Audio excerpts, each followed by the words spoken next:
by massive human and housing density, low incomes, and little to no infrastructure. But from our perspective, these areas are characterized by enormous amounts of opportunity, untapped opportunity. So now these are images from all over the world. Informal settlements are not a South African occurrence. All parts of South Asia, Southeast Asia, South America, and obviously the rest of Africa. And the number and scale and size of informal settlements outside of South Africa are much larger than the informal settlements we have in South Africa. Now, one of the significant challenges of informal settlements is this incidence and spread of fires. Fires rarely begin in one home and end in one home. They take out a number of homes, displacing hundreds or thousands or even 10,000s of people in a single blaze, as we saw in Hout Bay 2 weeks ago. And once again, the informal settlement fire challenge is not a South African challenge. It is a global one. So just some statistics. According to the most recent census, it's actually gone up, but about 2.1 million, there are 2.1 million shacks in South Africa, which are home to about 8 to 10 million South Africans, which is a huge portion of our population. In the decade of 2000 and 2010, 250,000 people were displaced when 70,000 shacks were destroyed. These numbers are slowly ticking up for the reason that we've heard in the previous speaker's presentation is that of urbanization rates. So this is a natural phenomenon. People are coming into cities at larger and larger rates, seeking economic opportunities, and the only place that can grow in our cities, in our metros specifically in South Africa, are the informal settlements. There's fair amount of land available that does not require to be bought, and obviously people need places to stay. So where we're seeing growth is in our informal spaces. And this is, once again, a global phenomenon. I'm trying to juxtapose this as a global thing and not a South African thing to give you an understanding of where our business is going.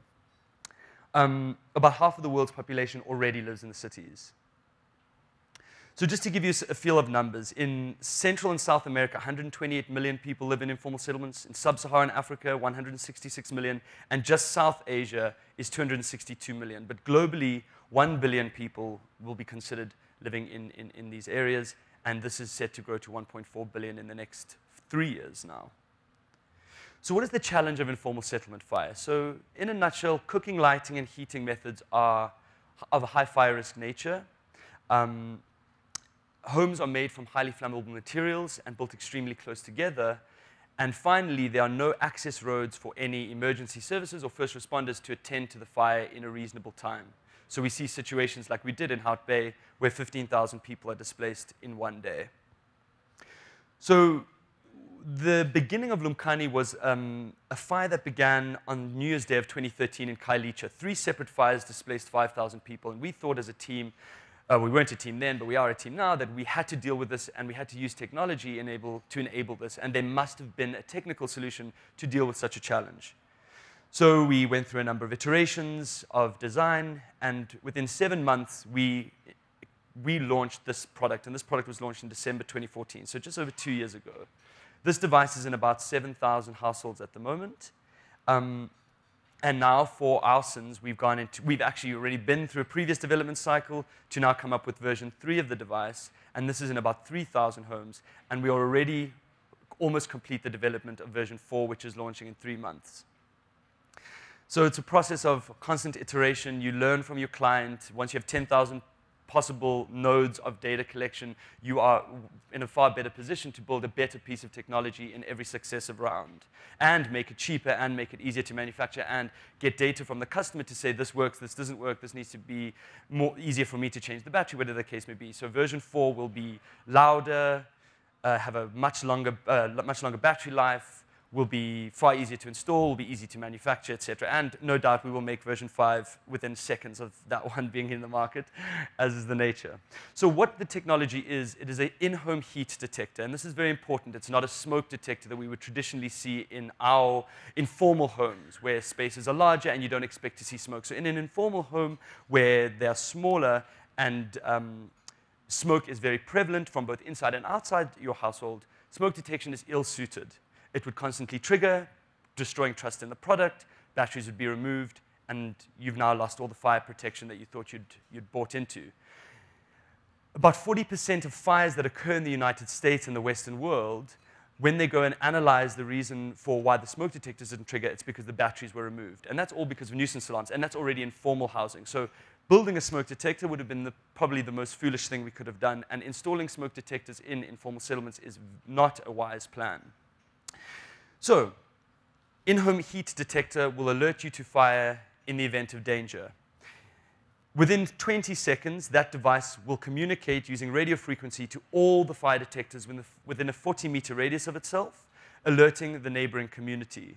That's critically important because what we see is not one shack that displaces one family. We see one home where the fire begins displacing many, many families. So getting critical networked alert is fundamentally important to reduce the spread of the fire. Remember, we're not in the game of stopping shack fires. We believe that will only take place once we have built homes, formal homes for everyone in the country. So shack fires will always be with us. We're in the game of mitigation.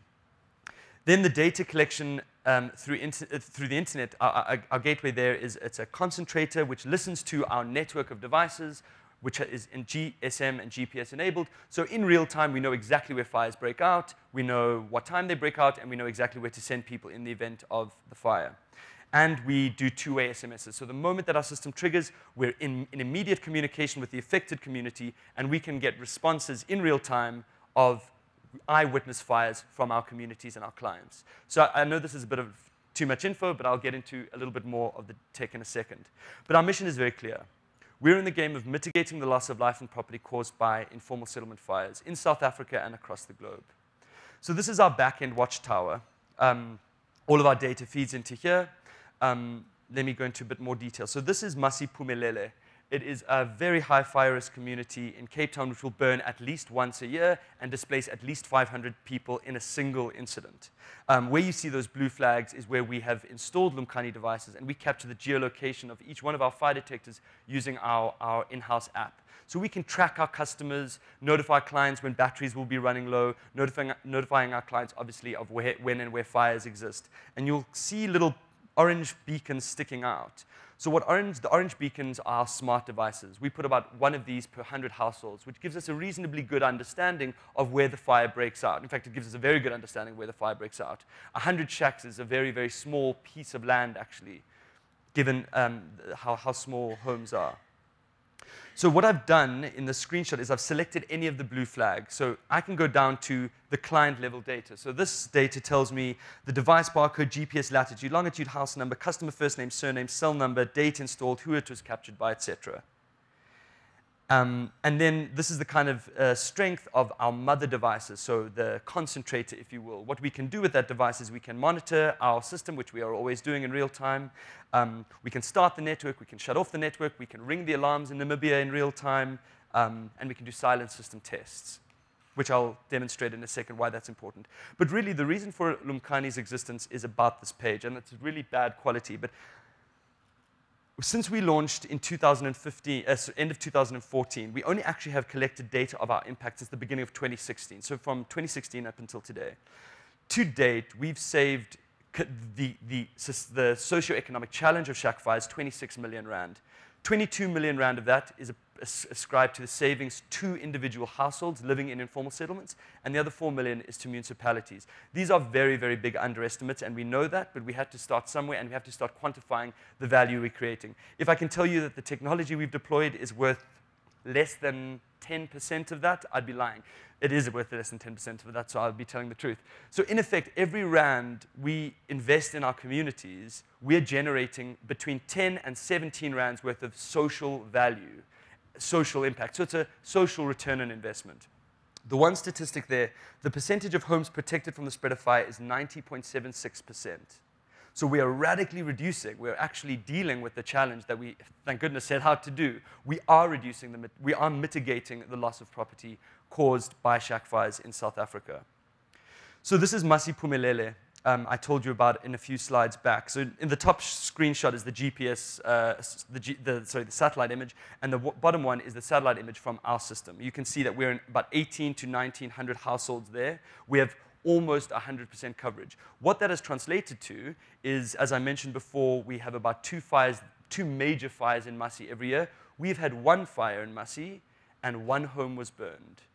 So year on year, we're seeing an almost bacterial decline of fires in our communities that we protect. Now, I have spoken about imizamo yetu, but I'll reiterate. In 11th of March, I woke up to system triggers, and I'll go through that in a second. 2,500 homes burned, and they say approximately 11,000 people have been displaced. The city of Cape Town has said that this disaster has cost them 100 million rand and will continue to cost them way more. So, what I'm going to show you here, does this have a laser beam? Yes, it does. Okay, so what you can see here is the fire was detected in imizamo yetu B section at 1:47 a.m. Now, the fire actually began at midnight. So the fire was already raging an hour and 3/4 before our system touched it. The fire began around there and slowly burned its way through and touched our first household at 1:47. This says that at 1:48, about 50 seconds later, one of our clients responded, yes, there's been a fire. So that demonstrates the two-way communication. And where you see SMS, these are all the people that were SMS. We banged off 74 SMSs the moment the fire was detected. Now I'm going to show you the next slide. Now, we don't have full coverage in this is imizamo yetu. We don't have full coverage there. That is as a result of budgetary constraints. The project had constraints. Now, had the fire began in our community, we believe there would have been a very different story. But I want to show you the next slide. The top image is from Carte Blanche, the Sunday after the fire. You'll see that all of this is completely burned. It jumped over OR Tambo Road, which is about a 4-meter wide road, and then burned another 500 houses here. The only piece remains is this slice here and this piece here. Now, it may be uncanny. You may not want to believe me. We still regularly check our assumptions and check our impact and ensure that we're doing the right thing. But this piece of slice corresponds exactly, almost to the house of this slice. So we obviously speak to our clients. We say, what is the story? What is the deal? What was the impact? And the resounding impact narrative is that critical early warning allowed orderly action, orderly removal of very important, valuable household items, the collapsing of shacks to make a fire break to create this saved area. We did lose between 10 and 15 homes, it must be said. That's the only way we even detected the fire in the first place. So that is just some interesting data to consider. Now, if I tell you that the amount of money invested in imizamo yetu on just covering this section was about 70 or 80,000 rand, and it cost the government 100 million rand just to do that, just to get the rest of the community back to a place of livableness. And mark my words, we are already building up to the next shack fire in imizamo yetu. So just to wrap up, because I know I'm probably running over time, what we've done is we've now launched a low-cost insurance product, a household product for low-income customers, up to 40,000 rand cover. These are our agents. We now insure, since we launched the product in October 2016, we insure 3 million rands worth of household assets. We now know where fires are. We now know that we can mitigate fires. We now can build a risk model, and that's what we've done. And this product continues to grow. So in a sense, we've turned the fire challenge, which is a horrible societal and completely avoidable challenge, into safety and security and financial inclusion. Thank you. I'm out of time. I actually did want to say one more thing. We are in the beginning processes of raising our Series A funding round. If anyone is interested in getting involved or having a discussion, please email me at david@lumkani.com or info@lumkani.com. Thanks.